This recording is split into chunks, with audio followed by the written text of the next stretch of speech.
Welcome to the world of science fiction stories, and don't forget to share and subscribe the channel. The transport ship's holding cells smelled of antiseptic and fear. Kai pressed his forehead against the cold viewport, watching his home world shrink to a mere speck in the vast expanse of space. 6 months ago, he'd been Earth's most promising diplomatic envoy. Now he was cargo, prisoner 37A. Prepare for arrival, the metallic voice echoed through the chamber as the massive crystalline spires of the Zetharian royal palace came into view. Swirls of amber clouds parted around the towering structure that seemed to grow from the planet's surface like some fantastical geode. Kai straightened his tattered uniform. They might have taken his freedom, but they wouldn't take his dignity. The failed peace mission wasn't his fault. How was he supposed to know that direct eye contact was considered a death threat in Zuran culture? The guards who collected him were tall, their silver-green skin shimmered under the 3 suns, and their 4-fingered hands gripped energy batons as they marched him through corridors of impossibly high ceilings and walls embedded with pulsing bioluminescent veins. "The Queen requires a new personal attendant," one guard explained, voice like gravel wrapped in silk. "The last human displeased her." Kai's stomach nodded. "What happened to him?" he asked. The guard's facial ridges rippled, their equivalent of a smirk. He looked where he shouldn't. Before Kai could ask more, massive doors carved from some opalescent material swung open, revealing the throne room. And there she sat, queen of the 7th sovereign house of Zetheria. She wasn't what he expected. Where most Zetharians had sleek, close-cropped cranial tendrils, hers cascaded in crimson coils around her shoulders like actual hair. Her silver-green skin caught the light as she moved, creating patterns that seemed almost hypnotic. Most striking were her eyes, large, faceted like insect eyes, but swirling with colors that shifted between amber and violet. "This is the diplomat." Her voice carried none of the mechanical undertones of her people. Instead, it flowed like water over river stones. "Yes, your luminescence," the guard bowed, trained in 7 languages and palace protocol. Kai kept his eyes fixed on the floor, remembering his mistake. "Your luminescence," he murmured, forcing himself to bow. "Look at me," she commanded. Kai hesitated. "I was informed that would be inappropriate." A sound like wind chimes. Was she laughing? "You're my servant now." "How can you serve if you cannot see me?" "The prohibition is against equals making eye contact." "You are not my equal." Stung by her arrogance, Kai raised his head defiantly. "Biologically, perhaps not, but I represent a sovereign world." The throne room fell silent. Guards tensed, hands moving toward weapons. To everyone's surprise, Quinara rose gracefully, her diaphanous robes catching the light as she descended the crystalline steps toward him. She circled him slowly, like a scientist examining a curious specimen. "Fascinating," she murmured. "Most humans grovel by now." "I'm not most humans," Kai replied. "Your luminescence." She stopped before him, close enough that he could smell her scent, something like cinnamon and ozone. "No, you're not," he said. "That may prove problematic, or educational." Kai countered, immediately regretting his boldness. Instead of anger, curiosity flickered across her alien features. "You will attend me during the alignment festival tomorrow. The ceremonial chambers must be prepared." She turned to a nearby attendant. "Show him to the servant quarters and provide appropriate attire." As Kai was led away, he caught her watching him, head tilted at an inhuman angle. Something passed between them, a spark of recognition, perhaps. 2 beings from worlds apart, yet somehow seeing each other truly for the first time. In the servant quarters, an older human named Thorn showed him to his sparse sleeping pod.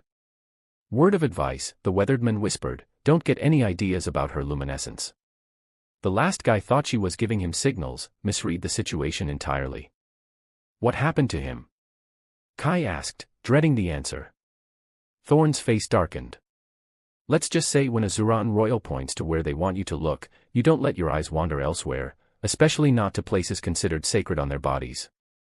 "I'm a diplomat, not a fool," Kai replied, though he couldn't help but remember the strange connection he'd felt with the alien queen. As he lay in his pod that night, Kai wondered what tomorrow would bring. One thing was certain, his captivity had just become far more complicated than he could have ever imagined. The alignment festival transformed the palace into a kaleidoscope of light. Kai's talon structures amplified the convergence of Zetheria's three suns, casting prismatic patterns across the ceremonial chambers. As the queen's personal attendant, Kai found himself closer to alien royalty than any human had been before. The ceremonial chalice must be positioned precisely at the focal point, she instructed, her fingers brushing against his as she demonstrated. That brief contact sent an unexpected current through his skin. When the three lights merge, it activates the ancestral memories in the sacred water. Kai nodded, careful to focus on the task rather than the hypnotic patterns rippling across her silver-green skin. Like Earth's solstices, but with actual metaphysical properties. With her head tilted, those faceted eyes studying him, she said, "You speak of Earth's rituals with reverence.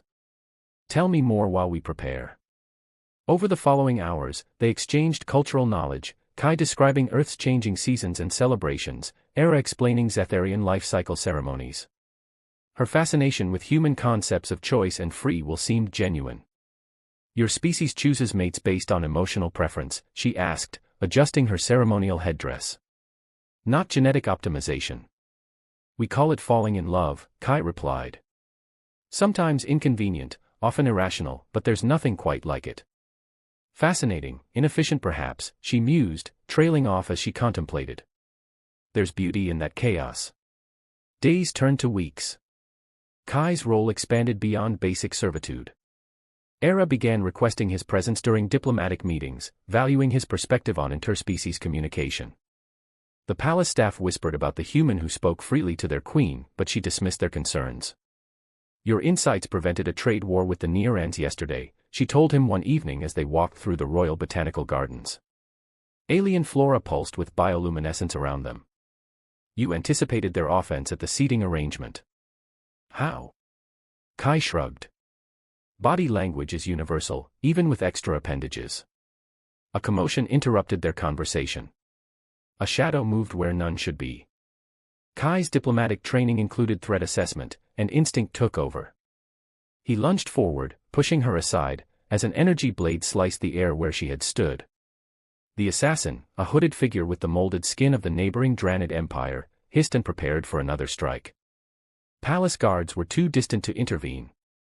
Without thinking, Kai grabbed a ceremonial staff from a garden sculpture and engaged the attacker. The fight was brief but vicious. The assassin fled when guards approached, but not before his blade had sliced across Kai's chest. Kai collapsed, blood seeping through his tunic. Era rushed to his side, panic replacing her usual composure. "Foolish human," she whispered, pressing her hands against his wound. To his shock, her fingertips began to glow with a pale blue light. "Our royal bloodline carries healing properties. Remain still." The sensation was extraordinary, like cool water flowing beneath his skin, knitting flesh and stemming blood flow. When she finished, she looked drained but satisfied. "You saved my life," she said softly. "Why risk yourself for your captor?" Kai met her gaze, no longer concerned about protocols or propriety. "Because I've come to see you as more than that." Something shifted in her expression, vulnerability perhaps, or recognition. Her hand remained on his chest, feeling his heartbeat. "The Royal Council will hear of this," she said finally. "They must acknowledge that humans are more than we believed." That night, resting in upgraded quarters as a reward for his bravery, Kai realized his feelings had grown complicated. She was his captor, yes, but also something more, something dangerous and exhilarating, something that felt strangely like freedom. The Grand Celestial Ball marked the culmination of the Alignment Festival, bringing dignitaries from across the galactic sector to the Zetherian Palace. Traditionally, servants remained invisible during such events. But Quinara had other plans. "You will attend as my cultural advisor," she informed Kai, presenting him with formal attire that blended human and Zetherian design elements. The Dranid assassination attempt reveals deeper political machinations. "I need your insights." The Royal Council was less enthusiastic. Elder Vox, his cranial ridges flaring with agitation, confronted her before the event. "A human participating in sacred ceremonies, this violates centuries of tradition." "Your luminescence." "Traditions evolve or perish," Era replied coolly. "The human's diplomatic experience offers perspective we lack." When Kai entered the ballroom in his ceremonial attire, conversations stilled. He walked the precarious line between dignity and deference, conscious of the political implications of every gesture. Hera, resplendent in crystalline regalia that amplified her natural luminescence, acknowledged him with a subtle nod that spoke volumes.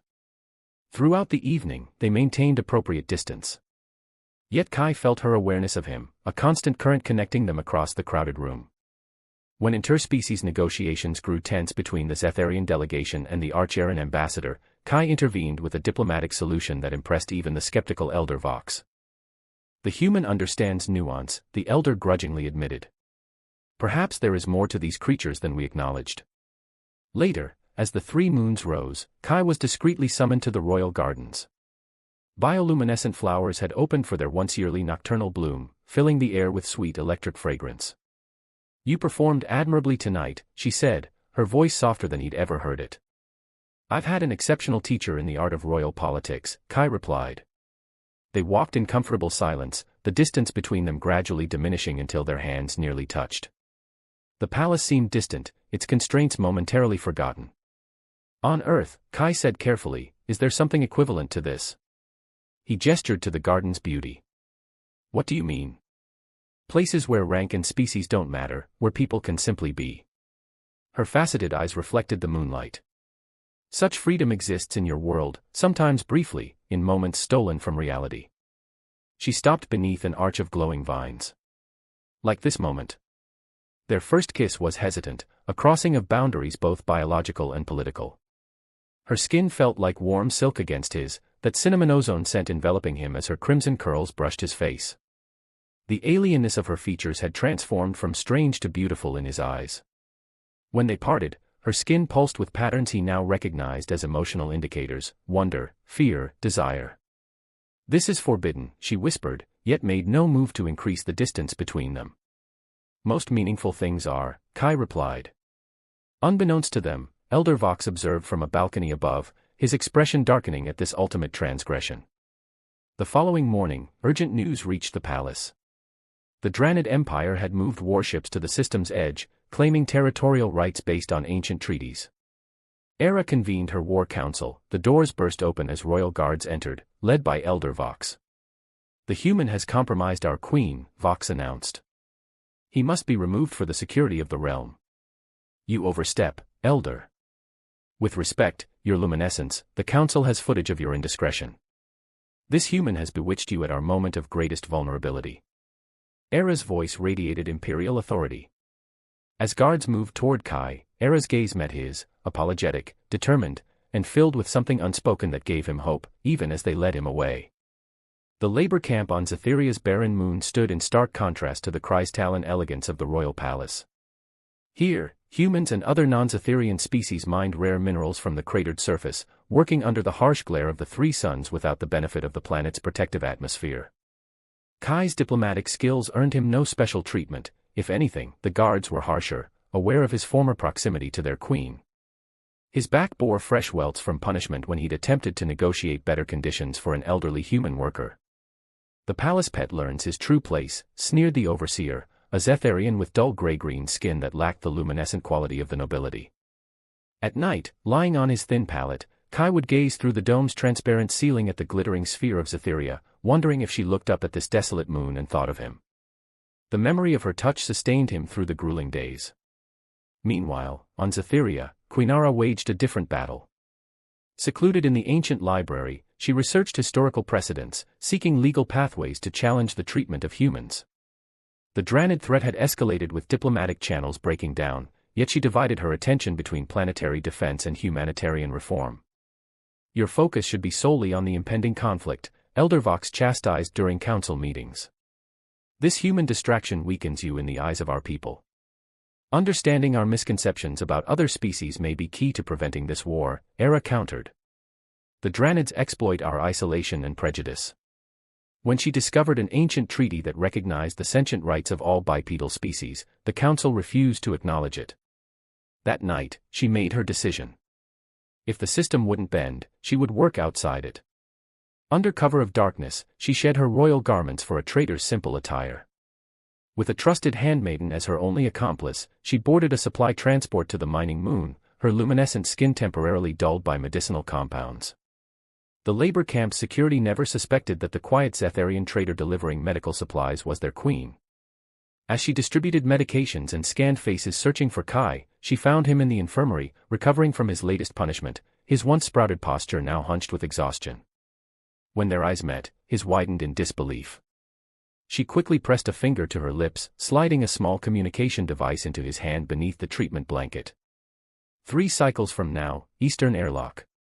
Be ready, she whispered before continuing her rounds. Those 3 days passed with excruciating slowness.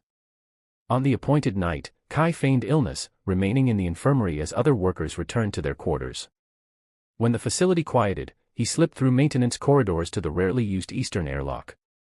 He waited inside a small transport vessel, its identification markers obscured. As the airlock cycled and Kai boarded, they came together in a desperate embrace, all pretense of distance abandoned. You risked everything, he murmured against her hair. As did you for me once, she replied. Now we're even. Their journey took them to a hidden sanctuary, an ancient temple complex built within an asteroid belt long abandoned by a religious order that had recognized the spiritual equality of all sentient beings. Here, out of reach of tracking systems, they found something precious: time. In those stolen days, their relationship deepened beyond the forbidden attraction that had begun in the palace. Era shared her vision for a transformed Zetharian society, while Kai offered strategies from Earth's long history of social evolution. Between political discussions, they explored their complex feelings, the alienness of their physiologies becoming sites of discovery rather than division. Under the light of distant stars, silver-green skin against human tan, they found harmony that transcended species. This cannot be our ending, Era said one night, her head resting against his chest. A hidden life is no solution. Then we need to change the story. Kai nodded, an idea forming. Not as fugitives, but as leaders. The royal council chamber fell silent as the massive doors swung open. Quinara entered, her regal bearing restored, with Kai walking freely at her side rather than the customary 3 paces behind. The audacity of this entrance wasn't lost on the assembled elders, whose cranial ridges flared in collective shock. Your luminescence, you returned from your retreat, Elder Vox spoke carefully, his eyes darting suspiciously to Kai. We feared the worst when you disappeared during this crisis. I went seeking wisdom, she replied, taking her place on the throne. And solutions. The Dranid fleet remains at our borders. They await our response to their ultimatum. They demand mining rights on 3 outer moons in recognition of their historical claims. Era nodded. Summon their ambassador immediately.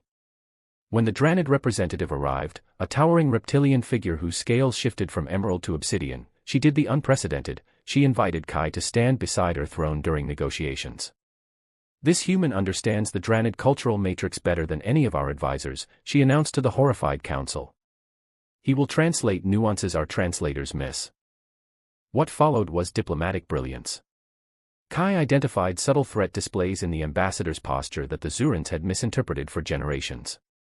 Working in seamless tandem with Era, he helped craft responses that acknowledged Dranid honor while protecting Zuran interests.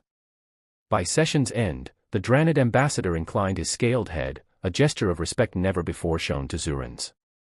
Your understanding of our ways is unexpected. Perhaps there is room for discussion rather than conflict. As the ambassador departed with preliminary terms for continued negotiation, Elder Vox rose from his seat, trembling with barely controlled rage. This violation of protocol cannot stand, he declared. The human influences your decisions, your luminescence. For too long, we've allowed fear of difference to limit our potential, Kai replied. Adaptability, insight, compassion, qualities our emperor needs. She rose, addressing the full council. I propose a new position, human ambassador to Zetheria, with full diplomatic recognition. The chamber erupted in protests, but she raised her hand, its glow intensifying with her emotion. Furthermore, I present the ancient concord of sentient rights, predating our current constitution by 7 generations. It recognizes the inherent dignity of all thinking species. Our ancestors understood what we have forgotten. Over the following weeks, the palace became the site of intense political maneuvering. Younger council members rallied behind a vision, while traditionalists threatened withdrawal of support. Throughout it all, Kai worked tirelessly, demonstrating human value through action rather than argument. The true turning point came when the Dranid negotiations succeeded in establishing a lasting peace, the first in 12 generations. Other species nodded at the shift in Zuran policy, opening communication channels long dormant. In a private ceremony attended by representatives from 7 worlds, Kai accepted the formal title of ambassador. The public ceremony that followed included an unexpected element, a ritual traditionally reserved for Zuran royal unions. This bond represents more than an alliance between individuals, she declared, her voice carrying across the vast plaza where humans and Zurans gathered together. It symbolizes the beginning of true understanding between our worlds.